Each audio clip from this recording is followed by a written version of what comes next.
네, 안녕하십니까. 언론아싸 36회입니다. 잘 지내셨죠? 네, 잘 예, 됐습니다. 잘 지냈습니다. 네, 뭔가 시작할 때마다 늘 약간 이렇게 늘 갑자기 어색해요. 급상냥해지시는 약간 네, 그런 느낌. 그럼 댓글에 달립니다. 역시 네. 메인 진행자가 없어. 아. 산만해 막 이러면서. 네. 자, 토크 해봅시다. 사전 토크. 네, MBC를 지킵시다. 네네. 네, 요즘 구호가 MBC를 지켜주세요. 네. 아침마다 또 퇴근길마다 네, 홍보전을 소리가 하고 크게 나오네. 예, 막 지금 언론화살 틀어놓으셔가지고 네네네. 예.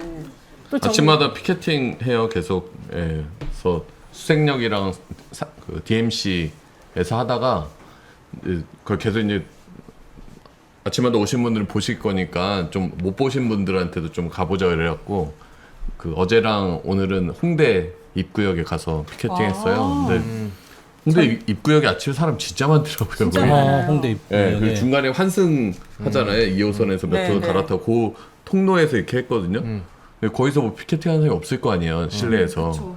그러니까 다들 신기해하시면서 되게 많이 봐주시고 이렇게 막 길 가다가 돌아와서 막 응원한다 얘기해 주시는 분도 있고 오늘은 어떤 한 60대 어르신이 약간 이제 왜 하는 거냐고 얘기하면서 뭐 MBC 뭐 이래서 한다 하니까 요새 MBC 말고 다른 방송이 자기가 몰랐는데 좀 다르다. 네, 그런 얘기에서 제가 장학돼서 달라지고 있다. 네, 다른 방송들이랑 MBC랑 좀 차이가 많이 나는 것 같다 얘기를 막 하시면서 그래서 장악돼서 그렇다 막아야 된다 막 얘기하니까 이렇게 응원한다고 하고 가시고 그래서 반응이 시민들 반응이랑 이렇게 궁금해서 보실 때 표정들이 있잖아요. 물론 이제 약간 화가 나면서 보시는 시민분들이 일부 있긴 하지만 대체적으로는 되게 약간 호감을 가지면서 피켓을 바라보시더라고요. 그래서 일단 관심을 가져주시는 것만 해도 예. 너무 좋은 거죠.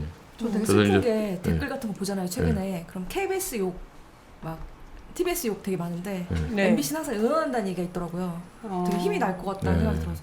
아직은 장악이 안 됐으니까 예. 그렇죠. 열심히 해서 지켜야죠. KBS는 이제 그 장악한 경영진에 네. 대한 비난과 비판인 거죠. 네. 네. 또 TBS도 마찬가지잖아요. 그래서 TBS. 서울시하고 서울시의회가 방관하면서 TBS를 폐구 위기까지 몰고 가고 예, 사실상 언론 탄압하고 있으니까 그에 대한 시민들의 분노라고 생각합니다. 한 10%는 그런 욕이기도 한데 네.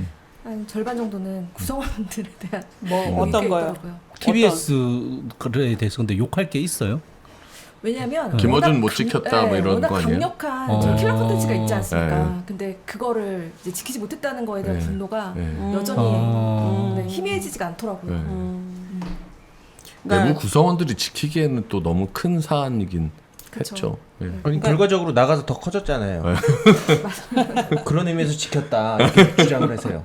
그렇다면 근데 이제 초반에 앞으로는 그런 이제 특정 프로그램의 편향성을 빌미로 해서 프로그램을 폐지하고 진행자들을 쫓아내고 이랬을 때 내부 구성원들이 강력하게 목소리를 내지 않았다라는 맞아요. 부분에 대한 부분은 그거는 뭐 겸허히 수용해야죠. 그러니까 폐지가 된 게 뉴스공장 폐지가 된 게 2022년 12월 31일인데요. 네.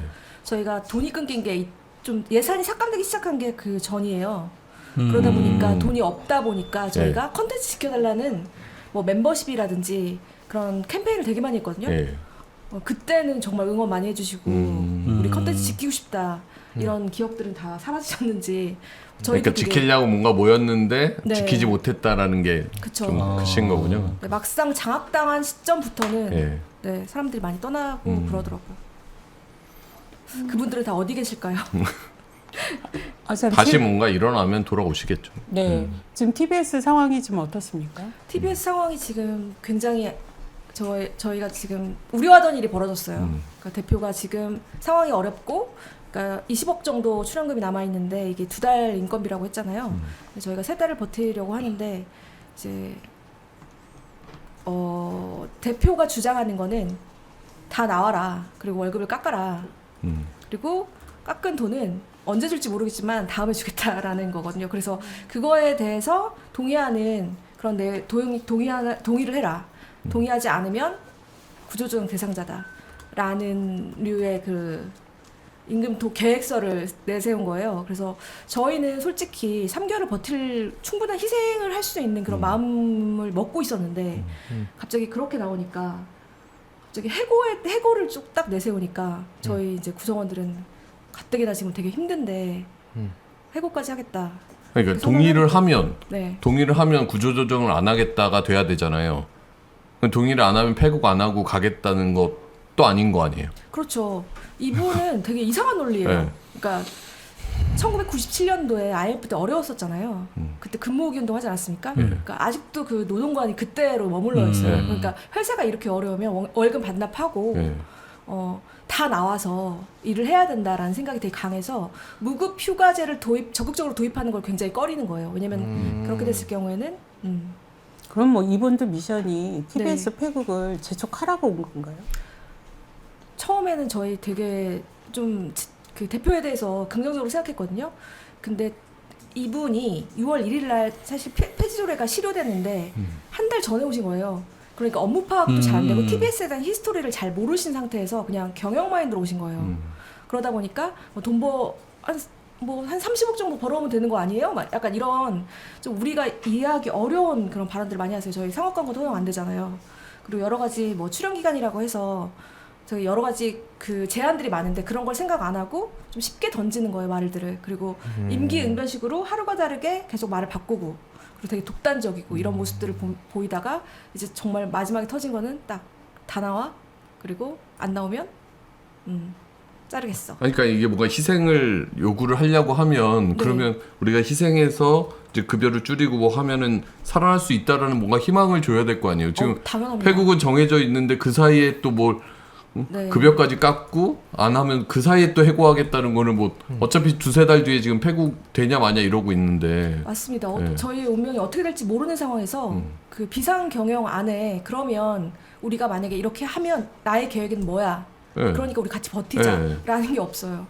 일단 아직은 출연 기간인 거잖아요. 네. 아직은 안 그러면 됐죠. 만약에 아까 말씀하셨던 것처럼 급여를 이연을 해서 주겠다라고 했는데 만약에 출연 기관에서 그걸 지불을 못하는 상황이 됐어. 그러면 그 명백히 임금 체불인 거잖아요. 임금 체불을 그러니까 의무가 자기가 없죠 현재는. 임금 체불을 받지 않기 위해서 동의서 서명이 되게 중요한 거죠. 개인 아니 동의가. 근데 동의를 한다고 하더라도 뭐 그게 채권이라는 게 소멸이 되는 거 아니고 이게 뭐 시간만 뒤로 밀리니까. 그런데 출연 기관에서 만약에 그런 임금 체불이 일어나게 된다라고 하면은 그렇죠. 그 최종적인 책임은 서울시에 있는 거 아닌가요? 서울시가 져야 되는 거 아니, 아닌가요? 재단이기 때문에 재단이 져야 됩니다. 아, 그 재단이 그냥 그러면 문 닫게 되면 아예 못 받게 되는 그렇죠. 그런 상황이 되는 거네요. 왜냐면 이연 지급이라는 거에 대해서 그럼 이연 지급을 하겠다는 거는 그러면 지급일이 언제고 지급 보증이 있어야 되거든요. 근데 그런 게 없어요. 그러니까 언제인지 모르고 그러니까 공사판에 넣음도 사실은 언제 지급일이 있지 않습니까? 네. 근데 이분은 그냥 아사모사 넘어가려고 하는 거예요. 그러니까 모든 게 되게 불확실하고 현재의 노동관에는 이분이 맞지 않은 거예요. 그리고 저희한테 무급 휴가제를 도입하라 그러면 네. 우리가 노동을 하지 않고 그렇게 노동을 하고 돈을 받지 않는 건 아니지 않나 이렇게 얘기를 하면 좀 정신 못 차렸다는 듯 얘기를 한 거죠. 무급휴직에 대한 거는 저희 KBS 경영진하고 비슷하네요. 그 회사 상황이 뭐 저희들 뭐 복잡하고 뭐 시끄럽고 이러니까 뭐 이 기회에 일을 하는 것보다는 자기 개발을 위해서 뭐 자비 연수로 가겠다라는 직원들이 좀 있어요. 저희들이. 그러니까는 회사에서 회사 경영이 어렵다라고 저희들도 얘기는 하는데 무급휴직은 어쨌든 돈을 안 받겠다는 거잖아요. 그걸 가지 말라고 해요. 못 가게 해요. 그거 좀 왜 그렇지?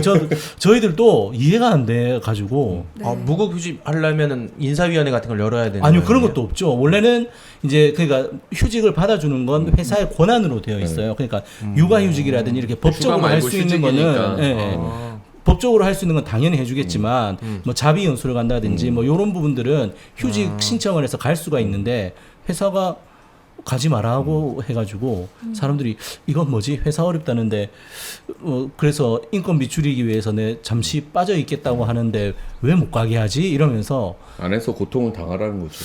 그런 거예요. 고통을 감수하고. 근데 TBS 지금 폐국에 앞장서고 있는 서울시 의회의 의장이 하반기에 바뀌면 TBS 문제를 좀 더 유연하게 해결하는데 나서지 않을까 이런 기대가 있었는데 더 충격적인 뉴스가 오늘 나왔어요. 네, 오늘 사실 다음 회기 의장 선거가 있었고 오늘 의장이 선정이 됐는데요. 이분이 최호정 의원입니다. 최호정 의원 같은 경우는 최초로 이제 서울시의회에서 여성 의장이 나온 건데요. 최초로. 네, 최초이긴 한데 이분이 근데 폐지조리한 발의자예요. 대표 발의자예요. 와. 또 개인적으로 최시중 전 방통위원장의 딸이에요. 그래서 최시중 방통위원장이 누굽니까? 종편을 설립한 방통대군. 그렇죠. 맞아요. 방통대군. 이명박 네. 정권 시기에 언론 장악, 언론 탄압, 방송 탄압을 주도했던 분이죠. 근데 아버지가 그런 사람인데 딸이 서울시 의원이 돼서 수도권 TBS 를 유일의 지역 공영방송 폐지하려고 한다. TBS를 폐지하는데 앞장섰다는 거죠. 보통 아버지와 그 딸이 정치적 견해가 다를 경우가 좀 많은데 일치하는 약간 그런 상황이 돼. 뭐 아니 아버지가 뭐 그렇다고 해서 뭐 딸도 그럴 그런 이유는 일은 없죠. 전혀 없고 네. 그게 뭐 문제가 될 네. 것도 없지만은 TBS를 없애는데 앞장섰던 사람이 다시 서울시의회 의장이 된다는 의장이 게 됐다는 비극이네요. 네, 그게 진짜. 비극이죠. 네. 네, 그리고 이렇게 의장이 뭐 됐는데 이 사람이 어떤 의정 활동을 했냐 이 평가는 없이 최초의 여성 의장이라는 것만 부각이 되는데 사실 여성들은 그렇게 최초 이런 거 좋아하지 않거든요. 네. 이 사람이 그런 의장을 할 자질과 자격이 있느냐, 또 어떤 의원 활동을 해서 네. 이런 의장이 됐냐 이런 것들을 언론이 좀 관심을 가져줘야 되는데 그것만 부각을 해서 정말 오늘 헉했습니다. 헉했어요. 저는 네. 한번 지켜보고 싶어요. 어떻게 하는지. 뭘 지켜봐요. 그동안 한 게 뻔한데. 음. 네. 지켜볼 일도 없죠. 그 다음 지방선거 때 낙천 낙선 1호입니다. 네. KBS 네. 지금 수신료 분리 고지가 아마 7월 달부터 될 걸로 저희들이 지금 예상이 되고 있고요. 네. 회사가 사보를 통해서도 예고를 했고 그리고 이제 내부적으로도 7월 달부터 하기 위해서 지금 뭐 교육이라든지 준비를 하고 있는 것 같습니다. 사실 이거는 저희들은 굉장히 우려를 하고 있지만 이 우려의 실현이 되는 수준이 어느 정도인지 그리고 우려가 기우인지는 정말 뚜껑을 열어보지 않으면 모를 것 같아요. 그런데 어쨌든 분명히 감소는 될 것이다. 수신료 수입이. 근데 그게 어느 정도로 감소가 될 수 있을 거냐라는 부분에 있어가지고는 열어보지 않고서는 모를 것 같고, 저희들 또 회사에 정말 제대로 수신료 분리 고지를 하기 위해서는 이런저런 대책들, 방안들이 마련이 되어야 된다라고 얘기를 하고 있는데, 너무 그런 것들이 저희들이 보기에 좀 부실한 것들이 많아요. 예를 들어서 저희들은 뭐 개인 인증이 되어야지 이분이 정확한 주소도 알고, 예를 들어서 뭐 전출이나 뭐 이사를 가더라도 추적이 되고, 그리고 만약에 미납금이 발생했을 때 이제 사후에 추징도 가능하고 이런데, 그런 얘기를 하면은 개인정보 수집이라든지 이런 건 너무 과도한 조치다.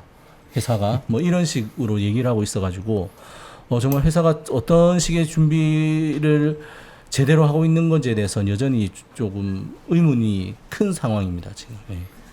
근데 이 수신료 분리징수로 KBS가 재정 타격이 크지 않습니까? 네. 어느 정도를 지금 예상하시는지. 사측이 공식적으로 내놓은 거는 수신료 수입의 예전에 비해서 한 37.5%가 줄어들 것이다 라는 예측인데, 그것도 정말 뚜껑을 열어봐야 하는 거죠. 그러면 금액으로 보면 얼마예요? 한 금액으로 3천억 보면 정도 되나요? 2천억에서 3천억? 한 2천억 정도? 2천억 네. 정도. 지금 경영진이 아무리 윤석열 정권의 낙하산이라고 하더라도 공영방송 KBS의 주요한 재원 지키는 것에는 나서야 되지 않나요?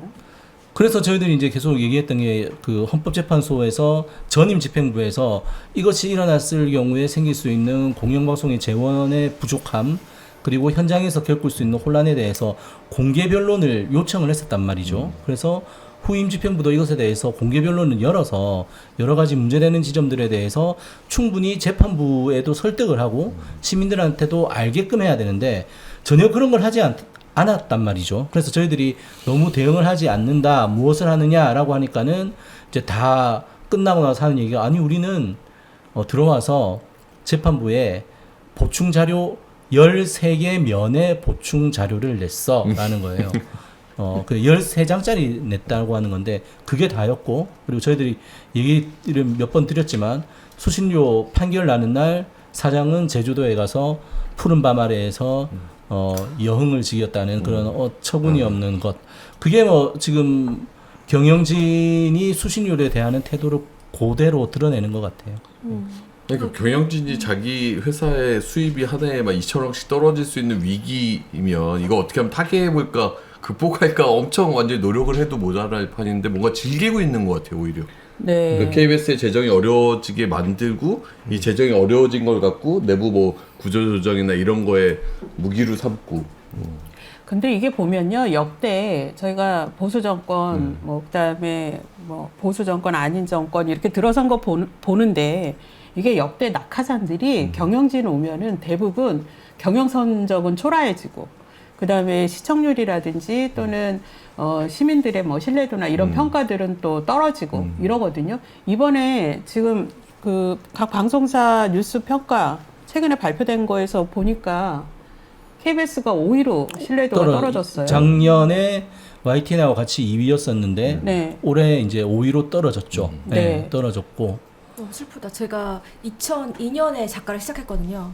그때 당시에 한나라당이 이제 그 야당이 됐을 때였는데 그때도 똑같이 분리징수 시행하겠다라는 걸 들고 나왔었던 게 기억이 나요. 근데 지금 똑같은 레파토리로 결국에는 분리징수를 했는데 제가 생각할 때 40년 정도 됐죠. 예, 통합 징수된 지가 네, 통합 그렇죠. 예. 징수된 게 40년 정도 됐는데 한 번도 올리지 않았거든요. 2,500원. 네. 그런 상황에서 그렇게 분리징수를 해서 이마저도 또 제대로 받지 못한다고 한다는 게 되게 비극인 것 같고. 통합 징수가 보자 정확히는 한 30년 정도 이렇게 네. 되는 건데 그 어쨌든 전에는- 저희는 네. 통합 징수라고 하는 것이 사회적 합의의 산물이다라는 걸 계속 말을 드리고 있는데 그때도 이제 국회에서도 논의가 됐고 정부에서도 공청회 거치고 이렇게 되면서 통합 징수라는 것이 도입이 됐단 말이죠. 그런데 이게 과연 대통령실에서 정확하지도 않고 여론 선동적인 여론 조사를 통해서 그렇게 결정을 할 수 있는 것인가? 그런 부분에 있어서 저희들은 이건 역시도 나중에 언론 장악 국정조사가 되면 꼭 따져봐야 될 일이라고 저희들은 보고 있습니다. 네, 이번에 이 조사가 로이터 저널리즘 네, 연구소에서 해마다 하는 조사인데 상당히 신뢰도가 높은 조사예요. 네. 그래도 다행히 아직 장악되지 않은 MBC가 신뢰도 1위가 됐다는 네. 거는 역시 장악이 되면 안 되겠구나 원래 라는 1위는 거를 다시 언급해 주셔서 감사해요. 갑자기 얘기가 딴 데로 돌아가고 아니 지금. 원래 1위는 네. YTN 또는 KBS였죠. 둘 중에 네, 그게 신뢰도에서. 제가- KBS가 1위 작년에 KBS가 1위 KBS가 아니었어요? 작년에부터 아니었어요. MBC가 작년부터 1위였고 그냥 제가 그래서 한번 쭉 한 네. 5년치를 쭉 봤는데 네. JTBC가 1등이었을 때도 있고. 있었고 그냥 이거 좀 추이는 그렇죠. 이제 변동은 있어요. 그런데 저는 이거 보면서 웃겼던 게 이번에 한국 그거 보면은 보고서에 한국 부분에 대한 보고서를 쓰는 게 한국 언론진흥재단에서 썼단 써요. 말이죠. 네. 예. 그래서 매년 이거를 로이터 저널리즘 연구소에서 한 보고서를 언론재단에서 그걸 번역을 해서 이제 발간을 했는데 올해는 안 한다 하더라고요. 작년부터 뭐가 지난해는 달랐는데. MBC 부분을 네. 싹 뺐어요. 네. 그래서 민원연에서 해당 부분을 저희가 번역을 해서 네. 완성본을 내놨습니다. 그런데 너무 치졸해요. 진짜. 이번에는 또 언론진흥재단이 아예 안 하겠다. 아예. 그러면 또 이번에도 민원연이 번역해서 내놓을게요, 네. 전문을. TBS도 순위에 든 적 있지 않습니까? TBS는 여기 순위에 든 과거에? 적이 제 기억에 아직 없는데. 아, 그래요? 네. 네. 뭐 확인해 봐야. 근데 네. 지금 언론진흥재단 이사장이 네. 어느 분이시죠? 김효재 아니에요? 김효재 전 방통위원. 전 네. 방송통신 이인체제 방통위의 네. 시초이자 에서 네. 수신료 분리 고지를 를 결정시키려고 의결한 네, 그런 분이 분이죠. 지금 언론진흥재단 이사장으로 계시니까 네. 우리가 그거 얘기할 때 김효재 나중에 어디 가나 막 근데 보자 이랬잖아요. 그 좋은 데 갔잖아요. 이동관 되기 전에 자기가 다 피 흘리고 가겠다고 막 온갖 난리 치다가 네. 그러고 나서 결국 이동관도 탄핵하려고 하니까 사퇴하고 김효재 네. 자기는 언론진흥재단 챙겨서 가고. 윤회가 오고 있다. 32초 남았는데 YTN 지금 궁금해하고 있어요. 28초 남았는데 뭘 궁금해? 네, YTN 분량 조절을 전혀 안 하시네. 본인들 얘기하면 그냥 전혀 신경을 안 다음 쓰는 주에는 먼저 하세요. 다음 주에는. 있잖아요. 진짜 YTN 저거 해야 돼. 얘기할 게 많았던 것 같은 느낌. 얘기할 거에 많았죠. 엄청 많았지만 윤혜가 오고 나서 얘기해도 되는데. 본방에서 합시다. 본방에서. 네. 아, 저 눈치 보여가지고 YTN 얘기해야 되는데 막 다음 이랬거든요. 주에는 제일 먼저 하실 수 있도록 하죠. 네. 아니, 뭐 그럴 것까지는 없는데 좀 사람들이 좀 네, 특히 와주라 참여하신 분들이 어떻게 하나 궁금한데요. 네. 외국 회사 뭐 조만한 백이죠. 최고 수준의 징계인 관계자 징계를 의결했습니다. 자격 미달인 유진그룹에 절대 장악되지 않을 거라고 목소리를 높였습니다. 태국만은 막아달라며 호소하고 오세훈 시장도 이 방법을 찾아보겠다고 했지만 대한민국 유권자들은 야당의 압승을, 여당의 참패를 안겼습니다. 핵심 지역 기반에서도 지지율이 회복되지 않고 있는데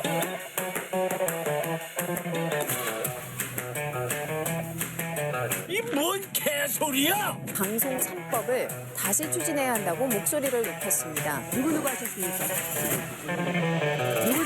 방송 3법이 오늘 오후 국회 본회의를 차례로 통과했습니다. 전 세계 180개 나라 가운데 62위인 것으로 어떤 윤 회장이 갑자기 입을 틀어막힙니다. 윤 대통령에게 말을 걸다 끌려나가 또 언론인들이시니까. 윤석열 대통령 제외할래야 제외할 수가 없어. 그 이유를 또 설명하려면 되게 당황스러운데 도저히 이해가 안 되는 것들이지 않습니까? 카메라가 없는 데서 도대체 어떻게 할 거냐.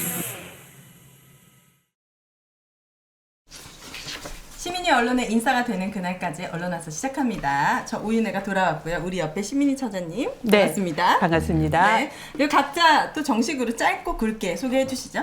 먼저 하십시오. 네, 와인님이 너무 웃기다고 댓글에 아니, 와이님 말씀해 주셔가지고. 사전 토크 때 말을 못했어요. 아 그래요? 계속 말 못하게 하고 있어요 지금. 네. YTN 지부장 구한석입니다. 네, 반갑습니다.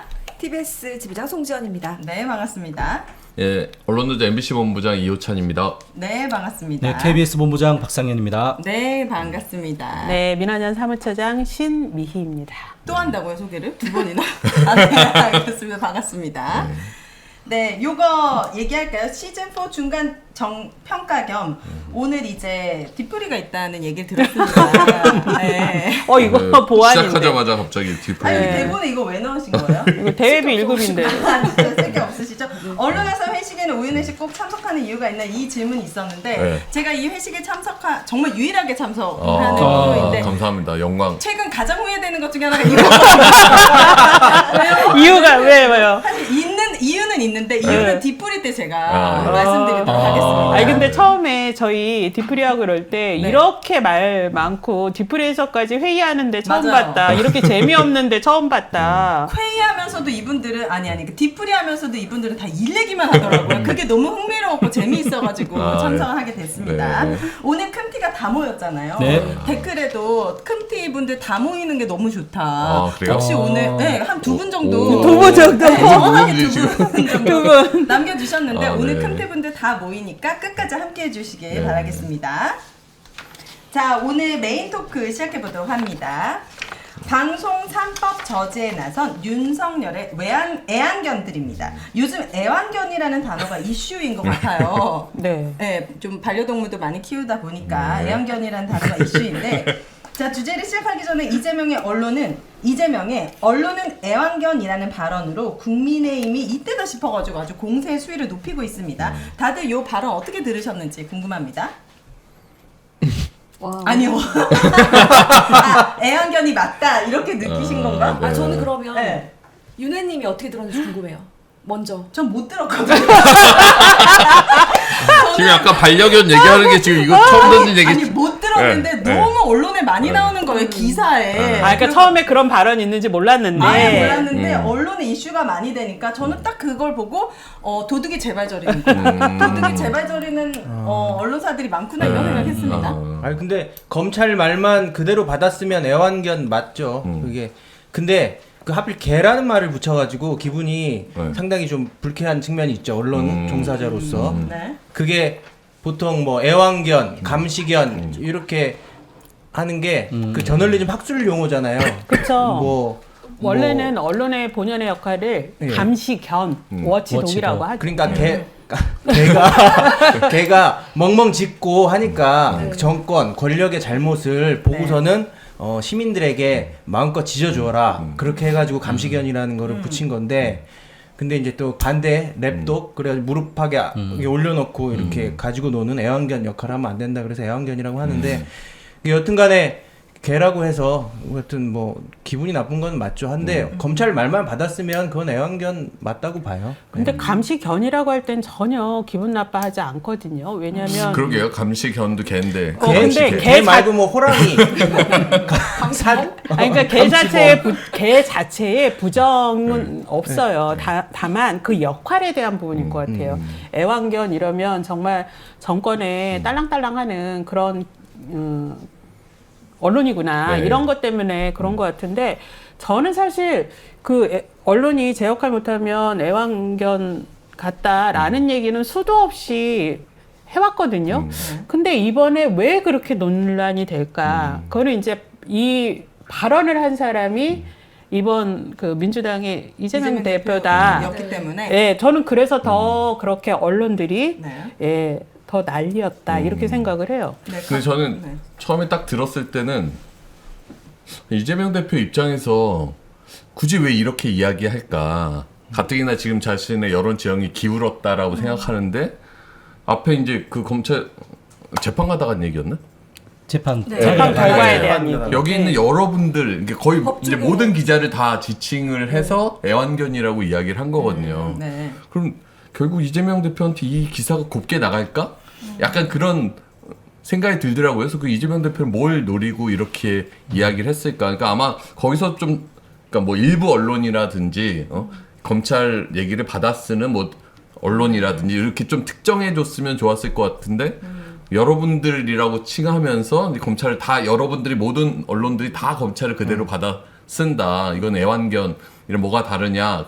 그러면서 여러분들을 왜 보호해 줘야 되냐? 막 이렇게 좀 확대가 되니까 그걸 보면서 약간 아쉽다는 생각은 들었어요. 근데 이게 이제 이후 논란이 이것에 대해서 이제 비판적인 입장을 내는 게 옳냐 그러냐 어떤 언론 진영 내부에서도 약간 논란이 되고 있거든요. 그래서 근데 저는 사실 개인적으로는 서로 비판의 좀 자유나 이런 건 좀 넓혀주는 건 필요할 것 같아요. 그러니까 정치인들도 언론을 비판할 수 있고 언론도 정치인들에 대해서 비판할 수 있고 우리도 오늘 제목도 뭐 윤석열의 애완견이라고 정치인 비판하듯이 정치인들도 언론에 대해서 비판할 수 있으면 좋겠다라는 생각을 하는데 이제 우리가 뭐 언론 노조랑 뭐 이렇게 성명도 내고 했잖아요.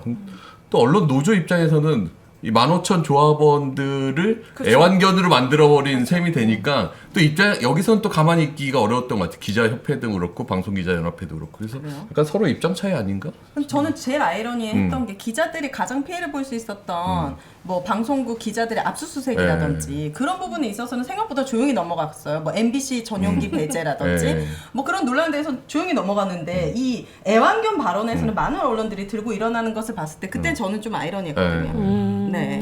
저는 처음에 딱 들었을 때 애완견이라는 단어에서 딱 바로 다시 또 그 소환이 됐던 게 우리가 계속 들었던 기레기라는 단어 그게 딱 떠올랐어요. 그게 2014년 세월호 참사 때 그때부터 이제 기레기라는 얘기가 본격적으로 이제 나왔는데 그때 많은 분들이 기레기라는 얘기가 나올 정도로 언론에 대한 신뢰가 그 바닥인 상황에서 그렇게 언론을 비판하면서도 또 그렇지 않은 언론이 있다라는 것에 대해서도 또 얘기를 하셨지 않습니까? 네, 그래서 그렇죠. 이번에도 마찬가지인 것 같아요. 그래서 물론 세월호 참사 때도 기레기라는 얘기를 들으면서도 유병헌 회장과 관련한 수사 상황 속보 같은 거 그런 거 관련해서는 검찰의 발표를 계속 받아쓰기만 했었잖아요. 그래서 그 첫째 아들이 뭐 오피스텔에 숨어 있으면서 그렇죠. 뭐 어제 저녁에 닭을 먹었다더라. 뭐 이런 아주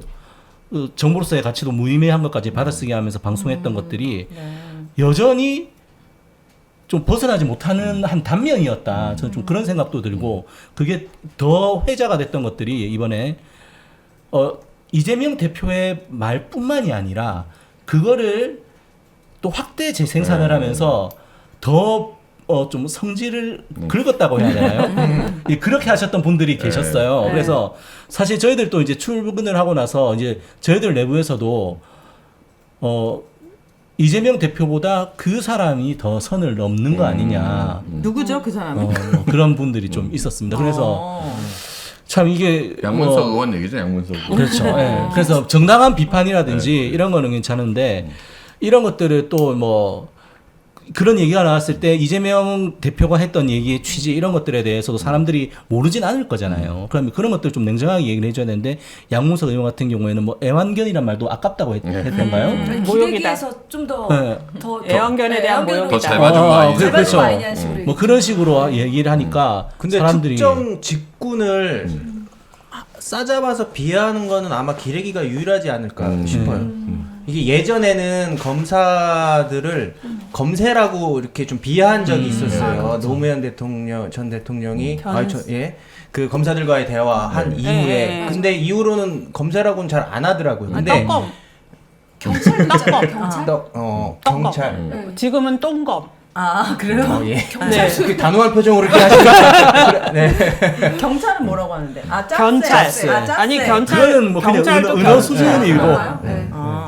네. 그리고 검찰발 기사가 이게 되게 논란이 되고 많은 비판을 받은 게 결국엔 조국 사태 때문이잖아요. 근데 보면 검찰발 기사가 속성상 어떤 옐로우 저널리즘적인 속성이 있어요. 사실 단독 경쟁하고. 네, 단독 경쟁하고 뭐 출국 금지를 한다거나 소환 조사를 한다거나 이거는 사실은 유무죄와는 상관이 없는 형사소송법상의 절차일 뿐이거든요. 근데 무슨 대단한 이벤트가 벌어진 것처럼 속보 경쟁하고 단독 경쟁하잖아요. 이게 보면 저는 저도 법조를 출입을 했었는데 소환 조사를 하는 거 보면 무슨 대단한 이벤트나 종교적 의식 같다는 생각을 많이 했어요. 서초동 재단에 바치는 재물 같고. 그래서 근데 그 안에서 그 치열하게 경쟁 속에 있으면 또 어쩔 수가 없거든요. 속보에서 뒤떨어지면 안 되니까. 그러니까 이게 결국에는 법조 기사 생산 방식을 바꿔야 되고 이 문화를 바꿔야 되는 문제인 것 같아요. 저는 이제 작가이다 보니까 지금 헤드라인만 봤을 때는 언론은 애완견 이렇게 나가더라고요. 근데 솔직히 말하면 이제 그 발언 전체를 보면 진실을 보도하기는커녕 마치 검찰의 애완견처럼 주는 정보 받아서 열심히 왜곡 조작하고 있지 않습니까? 되게 정치적 수사라고 저는 생각할 수 있고 정치인이 이 정도 은유할 수 있지 않나? 나 이 정도 얘기할 수 있지 않나라는 생각 들고 너무 과하게 사람들이 반응을 한다라는 생각을 하고 또 하나는 그러면 왜 이재명이 이런 발언을 했을까? 그러니까 자신이 이제 검찰 그런 기사들이 자신을 좀 취재하는 그런 기사들이 좀 마음에 들지 않은 부분을 여기에 좀 녹이지 않았나. 그래서 약간 사과가 좀 들어가 있다라는 생각에 좀 부정적일 그러니까 이게 수 있겠다. 논쟁이 된다는 거를 이 대표도 알고 이야기했을 거고 그럼에도 자기가 지금 이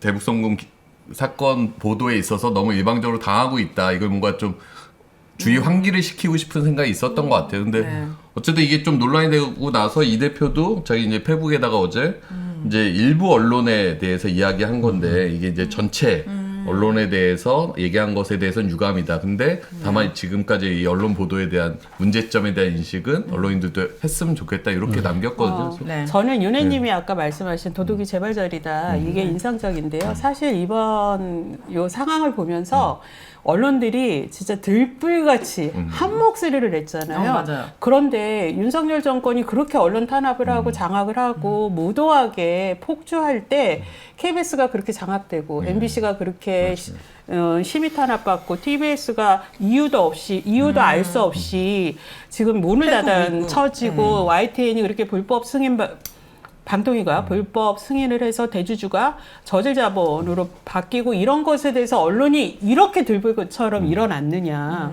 왜 그럴 때는 언론들이 목소리를 제대로 안 내냐. 그럴 때 제대로 냈으면 이번에 이재명 대표를 향해서 이렇게 추상같이 비판을 해도 시민들이 이해할 거예요. 그런데 매우 편향적이거든요. 심지어 한국일보의 칼럼 제목이 어따 대고 애완견이냐 이랬어요. 저 그 제목을 보고 어따 대고 그러면 언론은 저희 시민과 국민하고 이 독자에게 어따 대고 그동안 역할 잘했냐 이렇게 물을 수밖에 없거든요. 미디어 오늘이 이렇게 사설을 썼는데 우리 언론은 어떤 개인가? 저는 이 질문이 가장 유효한 질문 아닌가 싶어요. 갑자기 사무처장님 얘기 들으니까 화가 막 나는데 왜냐하면 이 단어 하나에 이렇게 화를 내잖아요 언론들이. 그리고 그런데 정말 윤석열 정부는 행동으로 보여주고 있잖아요. 네. 저희를 어떻게 대하는지. 그렇죠. 그 차이의 갭이 너무 큰데 그거에 대해서 이런 식으로 대응이 된다는 게 와 진짜 기울어진 운동장이구나라는 생각이 들긴 하네요. 그러니까 평소에도 뭔가 저널리스트라고 네. 하는 그런 자존감을 갖고 모든 사안을 그럼요. 취재를 하고 감시하고 했어야 되는데 그때는 이제 말 못하고 있다가 뭔가 만만한 사건 하나 요거는 다 같이 한번 달려들 수 있겠다라고 하면 좀 몰려드는 그런 경향들이 강하죠. 우리가. 전 되게 비겁하다는 느낌이 드는 게 맞아요. 이재명 대표에게는 이렇게 난리를 쳐도 이재명 대표는 우리에게 보복하지 않을 거야라는 확신이 있는 것 같아요. 네. 윤석열한테 이렇게 했다가 우리 다 네. 난리 날 거야. 이거 되게 비겁하다라고 생각이 들거든요. 이 부분은 각자 정말 애완견인지 아니면 네. 감시견인지 네. 고민해보는 시간이 됐었으면 좋겠습니다. 누가 좀 다른 단어 좀 만들어주시면 안 되나? 약간. 호랑이 하잖아요. 호랑이. 애완범. 애완범, 호, 애완용. 죄송합니다. 저는 뭘 기레기라고 할 네. 때는 사실 네. 그때 우리가 보도를 너무 제대로 못하고 있는 게 보이니까 그 기레기라는 단어를 들으면서 뭔가 이렇게 화가 나거나 이러진 그러니까 우리 스스로를 아니에요, 돌아보게 아니에요. 되는 게 네. 더 강했거든요. 네. 아니 그거는 참 언론인들이 그랬고요. 그러니까 대다수가 그때도 기레기에 대해서는 우리를 돌아보게 되는 그런 게 있는데 네. 이 애완견이라는 단어 자체에 대한 이 막 약간 또 양문석 다른 게 있는 거예요. 양문석 씨의 농담이 생각나는데 그래도 무생물보다는 생물이 낫지. 네, 그건 그만. 네. 자, 그러면 방송 3법 저지에 나선 대표적인 애완견 3인을 뽑아봤습니다. 진짜 애완견들. 자, 첫 번째 인물은 바로 이상휘입니다. 최근 국힘 미디어 특위의 위원장으로 임명이 됐는데 어떤 사람인지 저는 잘 모르는 분이라 가지고 이렇게 낱낱이 여기 4분께서 5분께서 파헤쳐 주시길 바라겠습니다. 네, 이 이상이라는 분은 원래 그 지금 서울시장 오세훈 네. 시장 오세훈 시장과 같이 뭐 정치 입문하고 이랬던 분인데요. 이분이 이명박 정권 때 청와대에서 춘추관장, 홍보기획비서관 지낸 분이에요. 네. 예, 그런데 여러분들 기억하실 거예요. 그 이명박 정권 때 이게 민간인 불법 사찰이 이명박 정권이었나요? 박근혜 정권이었나요? 이명박 정권이죠. 정권이죠. 왜 그 예. 국무총리실에 예. 있는 그 장진수 주무관이라는 네, 분, 네. 그분이 이 총리실에서 민간인 불법 사찰했다. 네. 이거를 나중에 폭로하거든요. 네. 근데 이분한테 입막음을 하려고 700만 원을 줘요. 네, 그래서 증거 인멸 이걸로 검찰 조사까지 받는데 어떤 이유인지 무혐의 처리됐어요. 네, 그랬던 분입니다. 네. 네, 그랬던 분이고요. 2012년에 총선에 나가려고 했는데 공천을 못 받아요. 못 받았는데 이분이 그 다음에 어떻게 되냐? 그 데일리안이라고 보수 매체에 기자로 들어갑니다.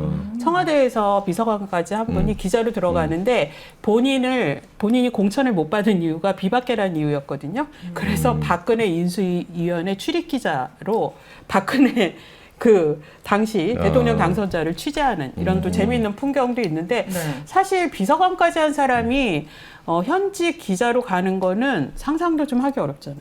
만약에 이호찬 위원장님이 네. 나중에 청와대 비서관 했어요. 근데 MBC로 다시 간다 그러면 어떻게 되겠어요? 둘 다 지금 이뤄질 수 없는 다 부적절한 일인데 네. 그렇게 이제 기자를 했다가 또 이분이 대학교 부총장도 하시고요. 그리고 2016년에 또 총선에 돼서 그때는 새누리당에서 공천을 받아요. 근데 떨어져요.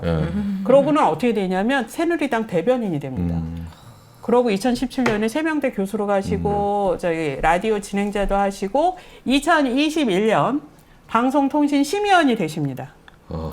그런데 심의원이 되셨는데 몇 개월도 안 돼가지고요. 윤석열 당시 검찰 전 총장이 자기 대선 나온다 그러거든요. 그때 캠프에 들어가요. 바로 네. 심의원 사표를 내자마자 윤석열 캠프로 직행을 해서 또 논란이 있었습니다. 네. 그런 분이 2024년 드디어 총선에서 당선이 돼서 국회의원 꿈을 이뤘고요. 네. 지금은 국민의힘 미디어 특별위원회 위원장입니다. 네.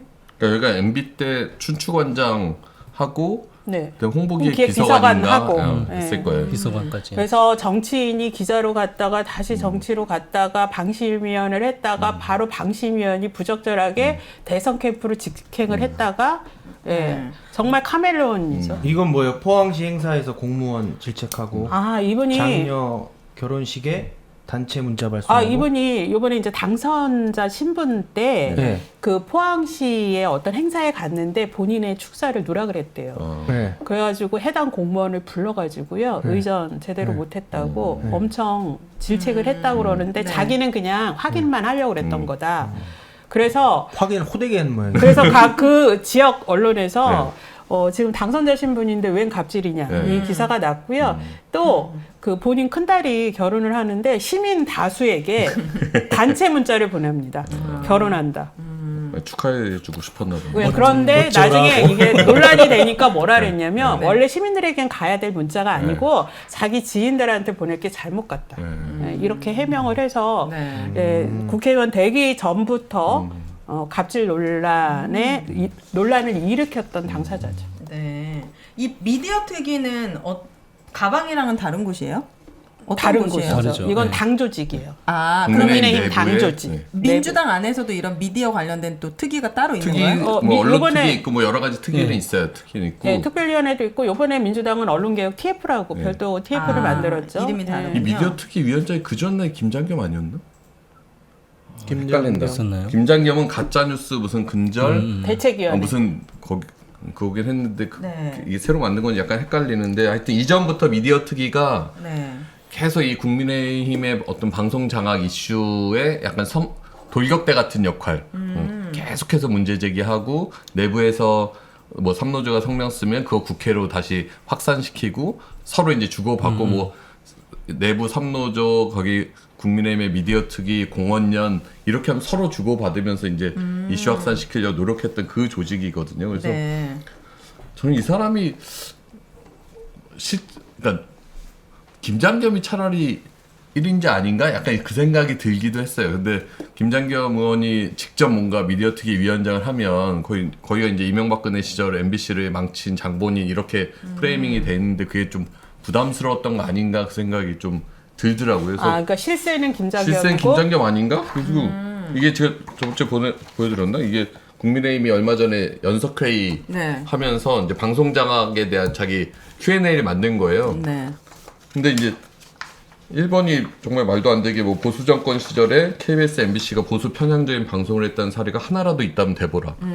이런 얘기를 하더니 2번은 갑자기 김장겸 사장이 연봉 1억 직원을 민노총 소속이라는 이유로 스케이트장 청소시키지 않았나. 그래서 청소시키지 않았다는 주장.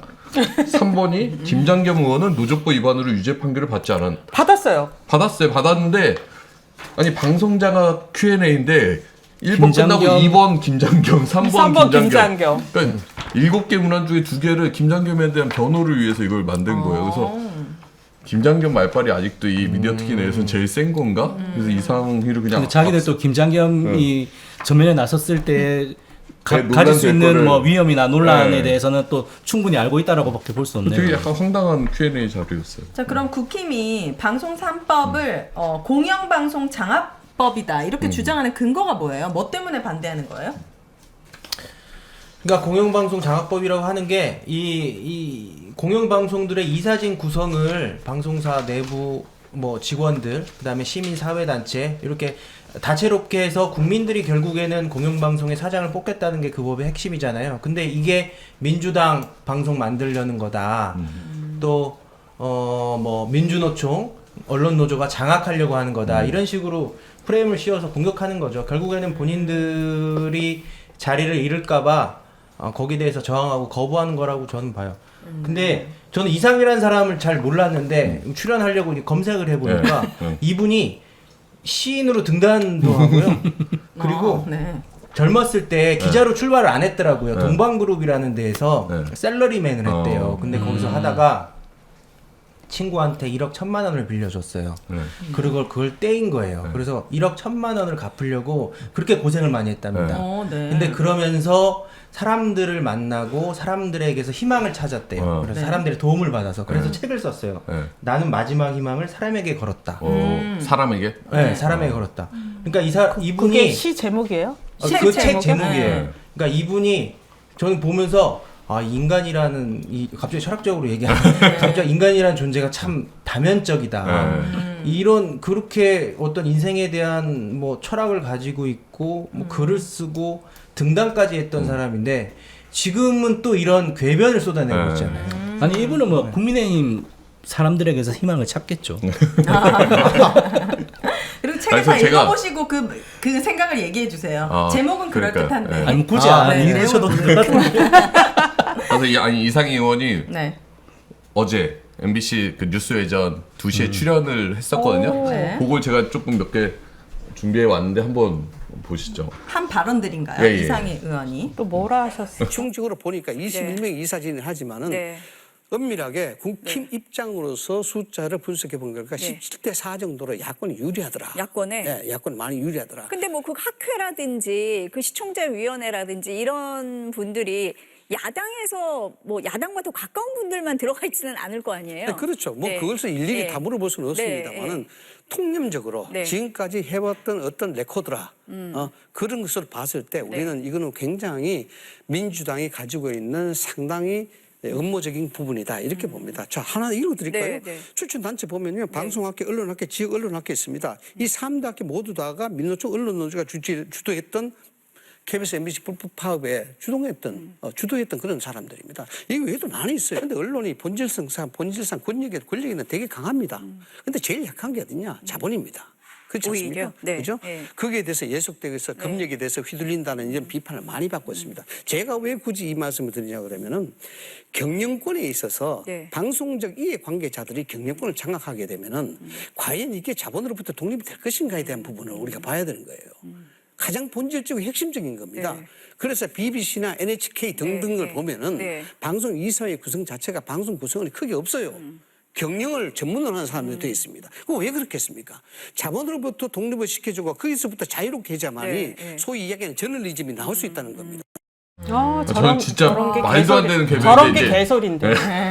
두 가지 앞에 이제 두 개를 이제 붙여놓은 건데 앞에는 지금 21명의 이사 추천이 자기들 계산해 보니까 17대 4라는 거예요. 네. 야권이 17이고 여권이 4라는 거예요. 지금 추천 단체는 국회 5명, 그다음에 방송 관련 학회 6, 그다음에 직능 단체 6, 그다음에 시청자위원회 4이에요. 여기에 어떤 정치적 색깔을 딱 부여할 수 있는 게 아니란 말이에요. 그쵸? 지금은 딱 MBC로 치면 여당 6, 야당 3이라고 딱 구분이 되지만 이 단체들은 사람이 계속해서 변해요. 누가 방송기자협회든 누가 PD협회 회장을 할지 뭐 할지 모르고 누가 시청자위원회 할지 모르고 학회 구성은 누가 뽑힐지 모르는 구조예요. 근데 그걸 자기들 임의대로 17대 4다. 그리고 아까 뭐 추천단체가 뭐 방송학회 무슨 언론학회 뭐 지역학회 있다는데 법에 그렇게 안 돼 있어요. 법에는 방송통신위원장이 선정한 뭐 학회 이렇게 돼 있지 특정 학회명을 두고 있지 않단 말이에요. 그러면서 저렇게 거짓말을 하는 거예요. 지금 풀 뜯는 고양이님께서도 학계나 직능 단체의 전문성을 이념으로 묻어버리면 누가 위원회를 운영할 수 있느냐. 그러니까 저런 궤변에 어떻게 논리적으로 반박은 좀 힘들 것 같습니다. 근데 저거를 아니 이게 MBC 나와서 얘기하려면 좀 어느 정도는 준비하고 근거가 좀, 있고 근거가 논리가 있는 있고. 얘기를 해야 될 거 저분이 아니에요. 쓴 책이 나는 마지막 희망을 사람에게 그래서 국민의힘에 가신 거거든요. 그 뒷부분 아까 얘기했죠. 마지막에 자기가 뭐, 지금 예. 공영방송은 권력에는 강하대요. 그러면서 근데 자본에 취약하다. 자본 권력에 취약한 방송을 강하게 만들기 위해서는 방송계가 아니라 뭐 경영계 쪽에 사람이 와야 된다. 뭐 이런 얘기인데 네. 아니 지금 자본 권력에 취약하게 지금 YTN 유진에 넘기고 네. YTN은 자본 권력이 엄청 강해졌네요. 대단하다. 자본 권력에서 독립이 돼야 된다라고 하면은 수신료를 오히려 올려야 되는데 다시 불리하죠. 수신료를 뭐 망가뜨리는 수신료 분리고지를 추진을 했던 게 정부 여당이지 않습니까? 그렇죠. 그렇게 하면서 아니 수신료가 다 망가진 상황에서 경영 전문가 이런 사람들이 무슨 의미가 있습니까? 저분의 허위 주장이 네. 이번이 처음이 아니고요. 저분이 막 종편도 막 출연하고 이랬었거든요. 근데 네. 2017년에는 그때 김장겸 네. 그 사장 그 노동부에서 체포영장 발부하잖아요. 정권의 방송장악 음모라랬어요. 그리고 2020년에 박원순 전 시장이 사망하셨을 때 모종의 집안에서 일이 있었다 이러면서 음모로 근거 이렇게 없는 막 가정부라 그 방송에 나와서 제기하신 분이에요. 근데 저런 분이 지금 국민 세금으로 국회의원까지 하고 네. 계시다는 거죠? 아주 네. 통탄할 일입니다. 자, 첫 번째 애완견으로 이상희님을 꼽아봤고 두 번째 애완견은 바로 MBC 적폐 1호 김장겸입니다. 김장겸을 윤 정권의 언론 장악, 애완견 2로 꼽은 이유 자세히 알아보도록 하겠습니다. 이분은 진짜 이름을 많이 들어봤거든요. 그러니까 제가 알 정도면 진짜 유명하신 분이라는 그렇죠. 거예요. 네. 네, 이분이 MBC에서 그 노동 탄압 네. 해서 그 유죄 판결 받았어요. 받았죠. 근데 네. 유죄 판결 대법원에서 확정되자마자 4개월 만에 윤석열 대통령께서 네. 특별 사면 올해 해주시는 2월에 네, 특별 사면 해줍니다. 설 특별 사면. 네, 그때 우리 언론학생에서 다뤘죠. 그런데 특별 사면 또 받고서 몇 개월 안 돼서 2개월 만인가요? 한 달 만에 한 달 만인가 국민의힘에 공천 신청을 했죠. 그 비례정당에. 비례정당 위성정당에 신청을 해서 후보가 되고요. 네. 그래서 이번에 국회의원으로 국회에 입성하셨습니다. TK 지역이죠? 부산 지역구였나요? 예, 마산. 아, 마산이고요. 마산. 네. 김장겸 비례 아니 비례. 아니 자기 지역이. 지역이 비례로 그 위성정당의 비례로 신청을 해서 들어간 거 비례 12번인가 뭐 받아서 이제 앞번호 받았죠. 예, 당선이 됐고 과거에 강서구청장 선거 때도 이제 김태우 전 구청장이 확정 판결 받았는데 그 선거 출마시키려고 사면을 해줬었잖아요. 그래서 좀 대통령 특기인 것 같아요 그런 거. 아 그렇게 그때 딱 설 사면 때 MBC 4명, MBC 적폐경영지 4명만 딱 콕 집어서 언론인 대표로 그래요? 사면을 해줬어요. 그래서 그 중에 한 명이 권재홍이라고 선방심의- 선거방송심의위원회에서 또 악명을 심의 날렸던. 폭주했던. 그러면 지금 김장겸이 어떻게 MBC를 파괴했는지 좀 심플하고 조금 이건 심플할 수가 없어요. 너무 그래요? 많아갖고. 아니 좀 충격적으로 아니 충격적이 아니라 기본적으로 양이 어머, 많아요. 뭐가 지금 나와요? 저희가 이제 노동조합에서 그 민실위라고 그래서 뉴스 모니터 어떻게, 하는 제가 들어드릴까요? 아니. 네. 뉴스 모니터 하는 이제 간사를 해서 이제 모니터 보고서를 쭉 쓰거든요. 네. 이 사람이 2013년 5월에 그 MBC 뉴스의 보도국장이 돼요. 2013년. 그 전에도 정치부장이었고 정치부장하다 보도국장 되고 보도본부장 되고 2017년에 사장까지 된 거거든요. 우와, 승승장구하시네. 그러니까 이 사람이 승승장구하는 기간 동안 MBC는 완전히 신뢰도가 계속 추락했던 거죠. 그렇군요. 그 사람이 보도국장부터 사장까지 오를 때까지 저희 보고서 쓴 게 이만큼의 거의 책한 것. 문제 보도를 많이 문제 보도도 많았던 거죠. 그러니까 우리가 김장겸식 뉴스라는 약간 그거를 김장겸식 저널리즘 뭐 이렇게까지 있다고 생각한 게 정권에 뭔가 불리한 이슈가 있으면 일보를 보도를 안 해요. 일보, 그러니까 처음에 이제 어떤 일이 벌어졌다는 스트레이트를 보도 안 하고 2보, 3보 하다가 이제 정부가 해명을 해. 그럼 이제 해명부터 보도하는. 일부 처음으로. 네. 네. 그러니까 정부의 해명이 나오기 전에는 어떤 정부에 불리한 이슈가 나오면 최대한 죽여요. 이때가 MB 정권이었습니까? MB 박근혜 정권 시절. 이어져서. 그 내내. 네. 그러니까 마지막에 2017년에도 최순실 그 2016년부터 이제 최순실 논란이 계속 있었잖아요. 최순실의 이름을 가장 늦게 거의 보도했을 거예요. MBC 가? 최순실의 이름을 쓰지를 못했어요, 잘. 그래요. 그래갖고 제가 2015년에 이제 보고서를 썼는데 그때 이제 보도국장이 제가 쓴 보고서 그냥 찢어버렸어요. 뭐라고 썼길래요? 기사에 ABC도 사라진 뉴스데스크 이래갖고 그때 이제 박원순 시장 아들 뭐 병역 비리 막 이런 거였는데 반론 거의 없이 그냥 논란만 계속 의혹 증폭시키는 그런 뉴스 해갖고 이제 그렇게 보고서를 내니까 그걸 보도국장이 뉴스 보도국 안에서 그냥 찢어버려갖고 그게 또 CCTV에 다 찍혔어요. 그래서 이제 발뺌도 못하고 한 번 찍은 것도 아니고 찍고 나서 화장실 갔다 오다가 남은 것도 집어다 찢어버리고 그래서 거의도 부당노동 행위로 유죄 확정되고 했어요. 그래서 그러면 어느 정도 처벌인데요? 뭐 최종 벌금? 처벌은 뭐 벌금 몇백만 원인데 어쨌든 유죄 판결을 받은 건데 네. 그게 이제 김장겸이 보도본부장 시절에 보도국장이 이제 그런 행동을 하는 그러니까 이 사람이 세월호 참사 때도 유족들 깡패라고 펴마하고 그때 자기 보도국장일 때 뉴스에서 유가족들의 조급증이 잠수사의 죽음을 불러온 거 아닌가 이런 논평 기사를 내보낼 정도의 사람이에요. 그러니까 와, 심각하네. 이런 류의 문제점을 가진 사람이 지금 와서 뭐 보수 정권 시절 아까 이상이 그 Q&A 보면은 보수 정권 시절에 정권에 편향된 보도를 한 게 있으면 하나라도 대발을 하잖아요.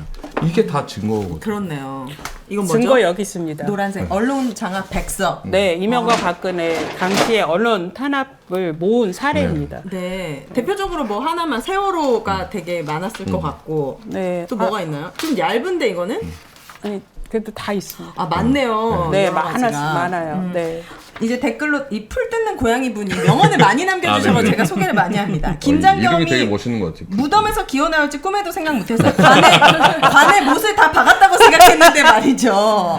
그러니까 저희 MBC 와. 구성원들한테는 YTN 김백 같은 존재. 사람이 저희는 김장겸이 훨씬 세다라고 생각하는데 좀 차이가 네. 보면 김백 사장 같은 경우는 그 유일임과 비슷하게 사익 추구형이 맞는 것 같고 제가 얘기를 들어보니까 김장겸 의원은 확신범 같아요. 사상범. 그건 본인이 뚜렷한 어떤 가치관을 가지고 이렇게 하는 거다. 그리고 한 가지에 물어뜯는 것 같아. 한 가지를 계속. 한 가지. 점점 그렇게 된 것 같아요. 어렸을 때는 사익 추구에 가깝지 않았을까 싶어요. 그래서 전 개인적으로 경험으로 기억은 저희 어렸을 때 이제 사회부 기자들이 1, 2년 어렸을 때? 어렸을 때 아니잖아요. 젊었을 때. 그치, 젊었을 때? 약간 회사에서 어렸을 때. 그 1, 2년차, 3년차, 4년차 이럴 때 이제 어린 기자들이 이제 교육받고 이런 게 사회부거든요. 경찰서 출입하고 사건 사고 취재하면서 그때 김장겸 씨가 한번 회식을 자기가 아마 특파원 갔다 오고 나서 회식을 했을 거예요. 회식하면서 그 어린 기자들한테 자기가 기자 생활에서 기자해서 가장 행복했을 때가 네. 연수였다. 어디 해외 연수? 해외 연수. 그 해외 연수 진짜. 진짜. 아니 물론 좋을 수 있죠. 해외 연수 가서 많은 거 보고 경험하고. 근데 네. 그 어린 기자들 와서 한참 선배가 와서 이제 기자 생활하면서 어떻게 해야 되고 막 이런 걸 얘기해줬으면 좋겠는데 거기서 기자 생활할 때 가장 행복했던 게 혹시 연수다. 꼭 연수 가라. 그 해외 연수가 MBC가 보내준 거예요? 아니면 언론 그때는 재단에서? 약간 헷갈려요. 그 아니면 기업체에서 삼성 보내줬는지 재단에서 언론 보내줬는지. 재단에서 보내줬는지 그때는 MBC가 직접 연수도 보낼 때여서 그거는 약간 헷갈리는데 하여튼 해외 연수가 자기 기자 생활에서 가장 행복했다라고 그건 얘기하는 진심인 거 것 보면서 같아요. 진심이에요. 네. 그래서 어린 마음에 너무 약간 실망스러웠어요. 근데. 그럼 그분이 말한 그런 분이 유일한 이제 점점 팩트는 사상범처럼 이제 변해간 거죠. 네. 지금 8월 MBC를 지키는 게 우리 댓글에서도 많은 응원이 올라오는데 그럼 김장겸 의원은 MBC 장악을 위해서 어떤 역할을 할까요? 누구보다도 MBC 내부를 잘 알고 있을 거 아니에요. 그러니까 지금 방송산법이 결국 이제 MBC를 지키기 위해서 지금의 기존 체제 법안으로 이사진 교체하는 걸 막아야 되잖아요. 그래서 이제 방송산법을 저희가 개정하자고 하는 건데 네. 그걸 최일선에서 지금 막고 있는 거잖아요. 그래서 아마 방송산법이 이제 본회의 통과가 되더라도 대통령이 거부권을 행사하거나 하면 결국 이제 8월 들어서 MBC 이사진을 이제 이 정권의 입맛에 맞는 사람들을 다수로 교체하게 되면 사장을 해임시키려고 할 거고 그렇게 되면 아마 이런 김장겸 아까 KBS도 비슷한 느낌이었는데 이 사람들은 이 방송사를 제대로 해서 살리려고 하는 게 아니라 그쵸. 망가뜨리고 어렵게 만드는 거예요. 그래서 저는 가장 걱정되는 건 MBC에 대해서 지금 온갖 그 방심위 선방심위에서 표적 징계들을 했잖아요. 관계자 징계하라고 하고 네. 뭐 과징금도 때리고 지금은 법적 대응을 해서 다 막고 스톱 시켜놨지만 이걸 다 그냥 인정해버리는 거죠. 회사 사장이. 그냥 정정보도 하고 바이든 날리면도 그냥 우리가 잘못했습니다. 정정보도 해. 사과방송하고. 그럼 소송도 못 하잖아요. 자동으로 취하될 거란 말이에요. 그리고 방심위에서 징계받은 것도 다 그냥 인정하고 관계자 징계 받아서 다 징계하고 더 나아가서 MBC를 뭔가 어떻게 해서 쪼개든 뭐 해서 민영화까지 시도하려고 하지 않을까. MBC란 거를 가장 완벽하게 장악하려고 하면 아예 우리 고재부장이 맨날 얘기하듯이 방송장악의 외주화라고 해서 MBC를 민영화하려는 시도까지 저는 김장겸이 지금 계획하고 있지 않을까 싶어요. 김장겸의 핵심 역할은 저는 그런 거일 것 같아요. 인사. 그러니까 MBC에서 오랜 기간 일을 했으니까 사람들의 성향을 잘 알 것이고 그쵸. 그러니까 등급을 나눈다든가 성향을 분석해서 이호찬은 가장 왼쪽 뭐 이런 식으로 가장 분류해서 오른쪽. 저는 이제 이 대본을 구성한 사람으로서 이 취지에 대해서 좀 얘기를 예. 할게요. 네. 총선 이후에 그럼 언론 장악을 멈출 것이냐에 대한 생각을 했을 것 같아요. 국민들이. 과연 윤석열 정부와 국민의힘 사람들은 이 언론 장악을 계속 이어갈까? 라고 했을 때 과방위가 지금 민주당의 다수가 다 지금 차지하고 그쪽은 아예 없잖아요. 근데 국힘 미디어 특위를 딱 세우고 이 사람들을 딱 넣는 순간 아 얘들 장악 계속 하려고 하는구나 라는 생각을 딱 했고 네. 특히 이상이나 아니면 이런 분들이 하는 말은 이제 방송 3법을 일단 저지하려고 했을 것 같아요. 제일 처음에 네. 방송 3법을 1호로 내세우면서 지금 하고 있으니까 네. 그랬을 때 방송 3법을 아예 공영방송 장화법이라고 프레임을 딱 내더라고요. 네. 저는 그거 보면서 와 진짜 이 사람 정말 대단하다. 양심도 없고 근데 그러니까요. 배포는 엄청 크고 우리 지금 방송 자격 중단하고 맨날 아침마다 피켓팅하고 집회하고 이러고 있는데 오히려 방송 3법이 방송자격법이라고 이러고 있으니 앞서서 그 미디어 특위 얘기가 잠시 나왔었는데 네. 윤석열 대통령이 대선 시절에 미디어 공약이 거의 유일하게 하나 딱 있었던 게 100 다민영이었어요. 맞아요. 네? 네. 맞아. 100 다민영. 100. 공영은 그러니까 하나. 공영방송 하나. 사투리가 심하시거든요. 100 100. 다민영. 아 진짜요? 그러니까 그래서 아까도 뭐 얘기 나왔었지만은 이 미디어 특위가 결국은 이런 식으로 해서 MBC 같은 경우에도 이제 방송법 개정을 막아서 지금 체제 내에서 정부 여당의 우호적인 이사들로 방문진을 채웠을 때 맞아. 정말 YTN처럼 민영화하려고 하는 거 아닌가라는 우려가 정말 있는 거거든요. 솔직히 방송 3법 통과됐을 때 그들이 가장 우려하는 거는 MBC가 그대로 유지되는 거잖아요. 그렇죠. 그러니까 그거에 이제 기준을 맞춘다고 하면 또 김장견이 들어가야 되는 거죠. 네. 이 특위에. 그래서 그 역할을 충실히 해야 된다. 그래서 큰 그림을 보면은 방송 3법을 저지하기 위해서 특위가 이제 힘을 쏟겠구나라는 거를 좀 그림을 그려볼 수 있어요. 방송 3법이 돼서 이사회 구조라든지 KBS도 마찬가지고 MBC도 마찬가지고 정부 여당의 우호적인 이사들이 마음대로 할 수 없는 구조가 돼버리면 방송을 뭐 자기들 뜻대로 이용 못하는 것도 마찬가지지만은 뭐 자기들이 얘기했던 100 다민영이라는 거는 이제 할 수가 없는 상황이 되는 거거든요. 그래서 그런 측면에 있어가지고 아예 그 말도 안 되는 방송 3법에 대해서 말도 안 되게 그 공영방송 뭐 장악법이다 이런 식으로 해서 지금 반대를 하고 있는 것 아닌가 그런 생각이 들더라고요. 좀 너무 염치가 없다는 생각이 들었어요. 진짜 염치 없어. 어떻게 장학법이라고 보니까 방송 프레임을 민주당도 좀 잘 짰으면 좋겠대요. 그쵸. 이거는 기가 막히게 짠 거잖아요. 너무 잘 짜죠. 그러니까 뭔가 시민들이 언론 문제는 내 삶과 상관없어라고 네. 생각을 많이 갖고 있는데 이거를 결부시켜가지고 좀 프레임 여기 네 분 다 브레인이잖아요. 누가요? 네, 좀 잘 짜가지고 한 번에 누가요? 여기 네 명 다 그러니까 이게 브레인이시니까. 100 다민영 그러면 되게 약간 좀 있어 보여요. 맞아. 말이. 근데 지금 MBC의 구조의 특수성이 있죠. MBC는 이제 영업을 해서 이제 회사에 뭐 정부로부터 수신료나 이런 세금이나 하나도 받지 않고 자체적으로 먹고 사는 회사인데 이제 주인은 약간 공적인 기관. 이런 것 때문에 사실 뭐 자본으로부터도 어느 정도 독립이 되고 정부로부터 독립이 돼서 공영방송 역할을 잘하고 있는 되게 특이한 케이스거든요. 이게 싫은 거예요, 이 정권은. 그러니까 MBC를 아예 민영으로 다 팔아버리고 공영은 KBS 하나만 남겨서 KBS 하나만 장악하면 민영은 알아서 자본이 장악해 주니까. 그러니까 이 구조로 가면 절대 안 되고, 그러니까 자꾸 국민의힘이 이 방송사법 얘기할 때마다 시간을 끌면서 공영방송이 뭔지 정의부터 다시 하자라고 지금 2년째 시간만 끌면서 법은 통과 안 시키고 하나하나씩 장악하고 있는 거거든요. 그러니까 김장경이 여기서 그러면 공영방송을 어떻게 낙이 찍냐면 노영방송에다 나면서 낙을 찍고 노조들의 방송이란 그렇죠. 말이에요. 네. 아. 특히 MBC 같은 경우에는 언론 노조가 굉장히 다수지 않습니까? 그러니까 그리고 되게 자기가 당한 게 있기 때문에 모든 발언에 언론 노조를 비판하는 게 항상 들어가더라고요. 그러니까 자기가 언론 노조에 의해서 쫓겨났다라고 늘 생각을 해요. 저희가 2017년에 한 70여일 파업을 해서 쫓아낸 거거든요. 네. 그래서 박문진 이사장이 교체가 되고 박문진에서 이제 사장을 해임시킨 거예요. 근데 오늘 법원에서 2017년 12월 그때 해임시킨 건데 네. 이제 이 사람들 해임 무효로 이제 손배소 소송을 냈거든요. 아, 이 김장겸이. 김장겸이. 네. 근데 2심에서 패소. 그러니까 MBC가 승소. 아, 그러면 이 소송이 계속 진행되고 계속되고 있어요. 2019년에 1심이 나오고 2심이 아직까지 안 나오고 있다가 오늘 나왔는데 네. 2심에서도 김장겸 사장 해임이 정당하다.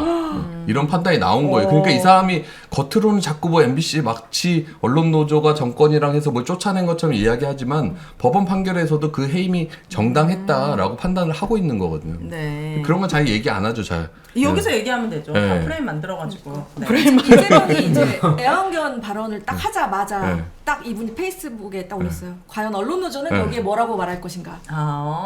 이렇게 딱 올리더라고요. 그거 보면서 진짜 기다렸구나. 아니 본인이 무엇을 잘못했는가? 그래서 법원이 왜 유죄 판결을 내렸고 또 이번 소송에서는 왜 본인이 패소했는가 이런 것에서는 이런 방구도 없이 네. 정말 염치도 없습니다.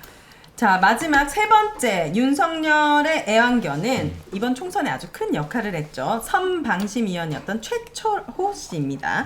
이분이 시민폭주 주역으로 유명한데 왜 이 최초호 씨를 주목해야 되는지 지금부터 알아보도록 하겠습니다. 어떤 사람이죠? KBS PD 출신이고요. 네. 뭐 그렇게 안 생겼나? 뭐 아저씨라서 뭐 다 똑같겠죠. 네. KBS PD인데 위태위태한데 봤더니 일단 사과하고 시작합니다. 죄송합니다. 저도 아저씨라서. 제가 아저씨들한테 지금 그 예전에 2007년도에 그 언론노조에서 회계부정 사건이라는 게 터집니다. 근데 이게 사실은 이 회계부정 사건을 만든 사람이에요. 회계 부정 사건이요? 네, 그래서 그때 당시에 전임 집행부가 뭐 횡령을 했니 이런 얘기가 있었는데 나중에 법원 가서 다 무죄로 나왔어요. 다 무죄로 나왔는데 이게 회계 부정이 있었다 이렇게 해가지고 막 언론 노조를 사회적으로 낙인 찍는데 일조를 하셨던 분이죠. 아, 이 사람이. 네, 그랬던 분이 회사에 들어와서는 이제 승승장구하게 됩니다. 그래서 KBS 들어와서요? KBS PD 신분이었으니까 네. KBS 돌아와서 당시에 2007년도에 KBS PD협회 정상화 추진위원회를 주도한 인물로 알려져 있고 이 단체가 당시에 정현주 사장을 쫓아내는데 일조를 합니다. 그래서 이런 식으로 해서 승승장구를 하면서 주요 보직을 맡고 그래서 이제 국장 직위로 올랐는데 아무리 국장이 높아봤자 회사에서는 부사장 아래인데 사장실 앞에서 부사장하고 맞다이를 뜰 정도로 네. 그래서 이제 왕국장 뭐 이런 거. 왕국장 뭐 황태자 뭐 이런 얘기를 들었던 사람이었고 그러다가 이제 뭐 세월이 바뀌어가지고 본인이 뭐 어떤 사람인지 아니까는 이제 좀 쓰임을 못 당하지 않았겠어요. 그래도 물론 그 전에 KBS 차이나라고 하는 해외 지사라든지 그다음에 KBS N처럼 자회사 사장까지 했는데 잠잠하다가 재작년에 회사에서 직원연대라는 단체가 있었는데 그 김희철 사장을 쫓아내기 위한 사람들이 모였던 단체였어요. 거기서 또 대표를 하고 그 이력을 살리면서 계속 외부 활동을 하게 되면서 결국 공정언론 국민연대 대표까지 됐었고 우와. 이분하고 또 이제 이재명 민주당 대표가 뗄래야 뗄 수 없는 사이예요. 왜요? 이재명 전 대표가 예전에 뭐 인권 변호사 시절에 성남에서 뭐 아파트 특혜 분양 관련해서 그 대책위 대표를 맡고 있었는데 그때 이 사람이 다큐멘터리를 취재한다라고 해서 하면서 나왔던 게 유명한 검사 사칭 사건.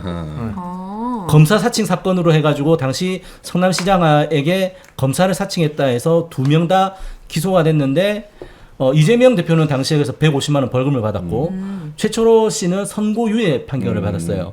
그랬던데 이제 이재명 대표가 그 대선 후보로 나왔을 때 자기 범죄 사실 소명서에 그때 뭐 취재 과정에서 PD가 뭐 도와달라고 해서 뭐 도와줬다가 뭐 검사 사칭 요 부분에 대해서 뭐 판결을 받았다라고 소명을 했는데 그때 그것이 했나 보네요. 뭐 친했던 거죠. 한 팀이었던 거죠 그때.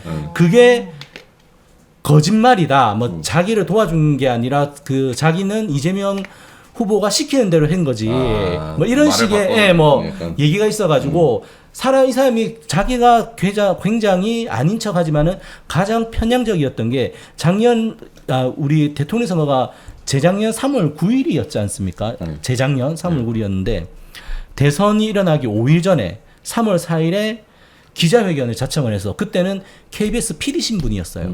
현직 PD 신분이었는데 이재명이 거짓말하고 있다라는 기자회견을 했었어요. 줄을 떴구나 뒤늦게라도. 그 검사 사칭 사건. 그러니까 그렇게 KBS 현직 PD PD로 있으면서 대선의 플레이어로 뛰었던 거죠. 이랬던 분이 결국은 정권이 바뀌고 나니 결국에는 공정언론 국민연대 대표도 하면서 이번에 그 선방심의위원회를 가서 MBC에 벌점 테러를 날리신 분이시죠. 그래서 그분이 하셨던 유명한 단어가 뭐가 있었다고 했죠? 평범한 가정주부. 김건희 여사가 명품백을 받은 거는 평범한 가정주부가 선물을 받은 건데 얼마나 참담하겠냐. 자기는 평범한 가정주부가 자기 아버지와의 친분을 이용해서 왔다가 가방 하나 뭐 놓고 갔는데 나중에 뇌물이라고 하면 얼마나 참담하겠는가. 박절하지 못했다는 부분에 대해서. 예를 들면 평범한 가정주부가 그냥 남편에게 좋은 일이 생긴 것이다. 그런데 친분이 없는 사람이 돌아가신 아버지와 인연을 강조하며 선물을 전달한 것. 가정주부 입장에서는 아버지와의 인연을 강조하며 선물을 건네니 민망해서 받은 것. 그런데 갑자기 그 사람이 방송에 나와 아주머니가 뇌물을 받았다고 떠들어댔으니 얼마나 당혹스러운 상황이었겠나. 듣는 제가 당혹스럽습니다. 근데 이분이 KBS 그 PD로 있을 때 그 퇴사도 안 했는데 코바코라는 방송 광고진흥공사 상임감사를 그때 공모하고 있는데 거기 지원을 했어요. 네, 지원을 해서 1차 서류 심사에서 떨어졌거든요.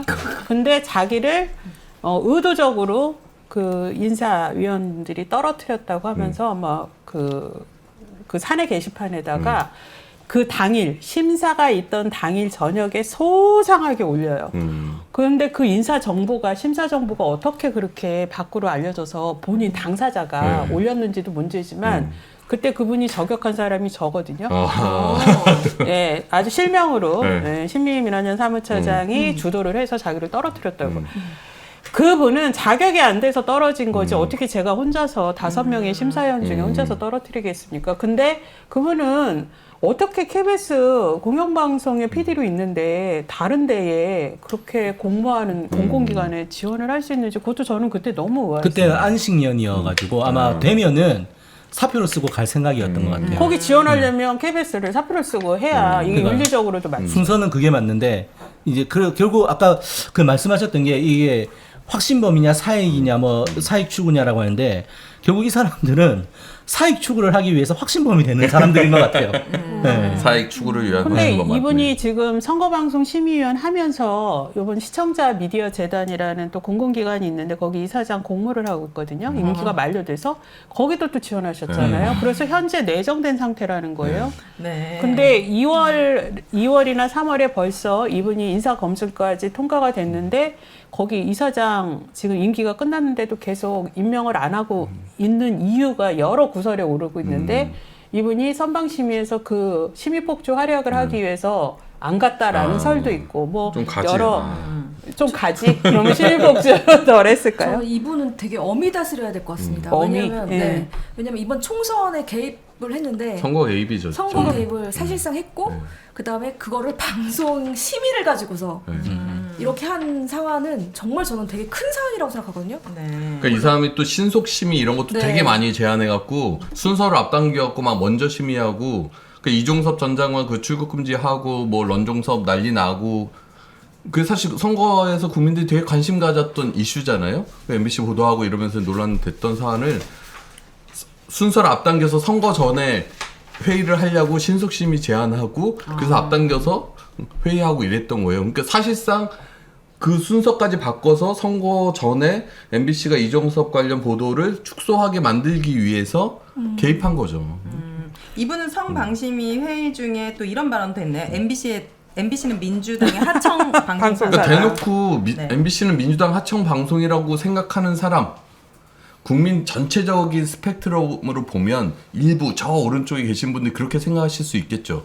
근데 선거방송 심의를 하려고 하면 어느 정도 좀 균형감이 있는 사람이 해야 될 거 아니에요. 네. MBC라는 공영방송은 민주당 하청방송이라고 딱 낙인 찍은 사람이 거기서 공정성을 심의하고 있으니 이게 말이 되냐고. 그러니까 이 사람이 30건 법정 제재 중에 선방심의가 전체 30건의 법정 제재 내렸거든요. 네. 29건을 다 찬성한 거예요. 그냥 들어가면 무조건 법정 제재. 맞아요. 그 아닌 한 건이 뭐였는지 좀 궁금해지네요. 그 아닌 한 건도 MBC는 아니었을 거야 아마. 방심위 직원들이 왜 최철호 씨에게 이해충돌 방지법 위반했다고 주장하는 거예요? 이분이 고발도 했죠. 공정언론 국민연대 출신이거든요. 전 대표. 이 네. 공언련이 어떻게 보면 일종의 카르텔을 형성해서 윤석열 정권 아래에서 언론을 장악하는 데 앞장서고 있거든요.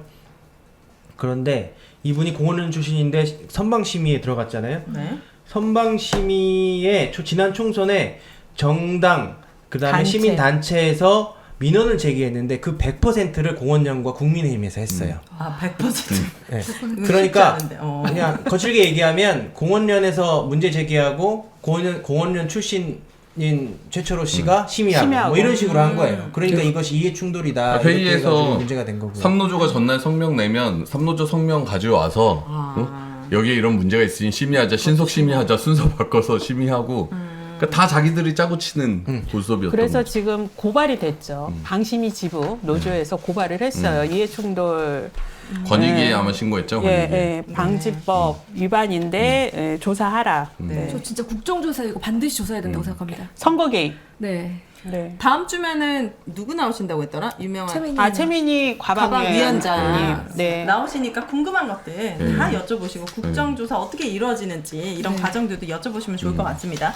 이렇게 윤석열의 애완견을 세 마리를 살펴봤는데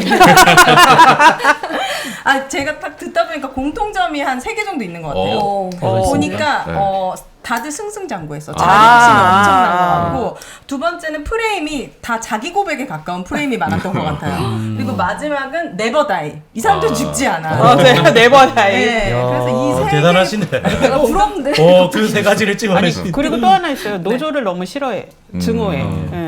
근데 그거는 무시해도 될 거라고 생각하는 게 국민들은 방송국의 일원이잖아요. 그 PD, 그쵸. 작가, 네. 구성원들이 나가라고 했으면은 나갈 이유가 있었겠지라고 생각하거든요. 그러니까 노동조합이 뭐 따로 있는 게 아니라 방송사 직원의 대다수인 거예요. 맞아요. 그리고 뭐 YTN, MBC, KBS, TBS 다 구성원들이 어떻게 하느냐가 훨씬 더 중요한 거지. 그렇기 때문에 그런 거에 너무 갇히지 않으셨으면 좋겠다. 네. 저 김장겸이 저희 언론에서 보면 이렇게 말할 것 같아요. 볼까요? 네. 만약에 본다면 네. 아이고 이재명의 애완견들 같으니 이렇게 할 것 같아요. 와 이렇게 치는 거. 한번 나오시라고 누구요? 누구? 김장겸. 보실 수 있으시겠어요? 네? 마주할 수 있으시겠어요? 그럼요. 제가 나와야 되나요? 그냥 저 빠지고 여기 앉아서 뭐 이렇게 맞다이 이 정도면 맞다이 해야죠. 할 말 많습니다. 우리는 할 말 많습니다. 나오세요. 네. 오늘 댓글로 끝까지 해주신 분들 너무너무 감사드리고 우리 시청자분들은 진짜 전문가분들이 많으신 것 같아요. 언론에 이렇게 소수지만 너무 귀하신 200여 분 언론에 관심을 진심으로 가져주시고 또 소문도 많이 퍼뜨려주시고 다음 주 매주 수요일 8시에도 함께 해주시면 너무 좋을 것 같습니다. 자, 오늘 마무리할 시간입니다. 신미 사무처장님께서 한 줄평을 준비하셨다고 합니다. 네, 한 줄평. 인적 구조를 바꾸지 않고 저널리즘 회복은 불가능하다라는 건데요. 누가 하셨을까요? 네, 이거는 민원현이 발간한 언론장악 백서 발간사 중에 나옵니다. 네. 2008년, 2010년, 2012년 KBS, YTN, MBC 대파업에서 그때 당시에 쫓겨난 분이 해고 21명을 포함해서 452명이 징계를 받았다고 합니다. 네, 이렇게 저항했지만 언론 장악은 자행이 됐고 저널리즘은 붕괴됐었죠. 근데 이렇게 시민들이 언론 전반에 불신을 갖고 기자들을 기레기라 부르며 배척하는 현실은 1차적으로 권력의 책임이 있다. 민원연은 그렇게 보고 있습니다. 네. 그러나 이렇게 언론이 친권력적 보도를 하고 편성 자율성을 침해하고 또 이렇게 편파 보도를 옹호하도록 권력의 요구에 따라서 한 경영진 그리고 이에 적극 협조한 간부들의 책임도 막대하다. 네. 이들이 없었다면 이러한 언론 장악은 이루어지지 않았을 것이다 라고 생각을 하는데요. 네. 오늘 살펴본 그 언론 장악의 충견들 윤석열 정권의 진짜 애완견이라 하는 이 사람들이 바로 이런 역할을 또 할 것이다라는 점에서 인적 구조를 청산하는 거 매우 시급한 과제다. 네. 오늘 애완견 3분 누구였죠? 우리 박상현. 이상휘, 김장겸, 최철호. 네, 감사합니다. 자, 여러분. 설마 지금 테스트 하시나요? 훅 들어오시네. 끔찍한 질문이었는데. 자, 이윤직님께서 마지막으로 국민은 발전하고 있습니다. 이렇게 남겨주셨습니다. 네. 우리 국민들을 믿어보고 다음 주에도 힘내서 돌아오도록 하겠습니다. 시민이 언론의 인싸가 되는 그날까지 언론 아싸! 감사합니다. 감사합니다. 수고하셨습니다. 오랜만에